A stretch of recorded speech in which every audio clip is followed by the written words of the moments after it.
ગુજરાતમાં પેન્શન સંબંધિત નવા નિયમો અને પોર્ટલ વ્યવસ્થા બાબતે ભરૂચ જિલ્લા પેન્શનર મંડળ દ્વારા કલેક્ટરને આવેદનપત્ર આપવામાં આવ્યું હતું।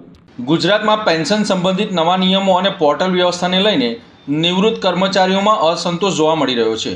ત્યારે આજરોજ ભરૂચ જિલ્લા પેન્શનર મંડળ દ્વારા કલેક્ટરને રેલી કાઢી આવેદનપત્ર પાઠવ્યું હતું।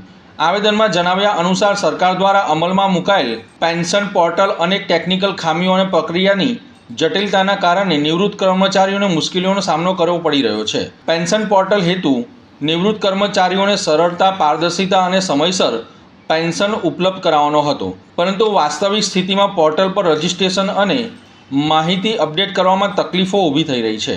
ઘણા નિવૃત્ત કર્મચારીઓએ સમયસર પેન્શન ન મળવાની પણ ફરિયાદ કરી છે। ખાસ કરીને 1/9/2025 પહેલાં અને પછી નિવૃત્ત થયેલા કર્મચારીઓ વચ્ચે પેન્શનની ગણતરી અને ચૂકવણીમાં તફાવત જોવા મળ્યો છે, જેને કારણે સમાનતા અંગેના પણ પ્રશ્નો ઊભા થયા છે।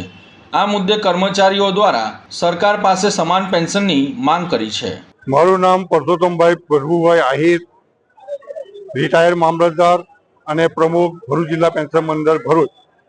આજ રોજ જે અમે આવેદનપત્ર લઈને આવ્યા છે એનો મુખ્ય હેતુ એટલો જ છે કે કેન્દ્ર સરકારે સંસદમાં તારીખ 25/3/2025ના રોજ એક ખરડો પસાર કર્યો છે અને તે ખરડો મંજૂર પણ થઈ ગયો છે।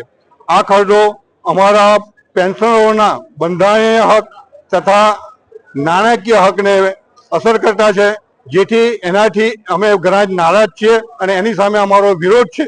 જેથી પેન્શનર નાણાકીય બિલ 2025 સામે અમારો સખ્ત વિરોધ છે।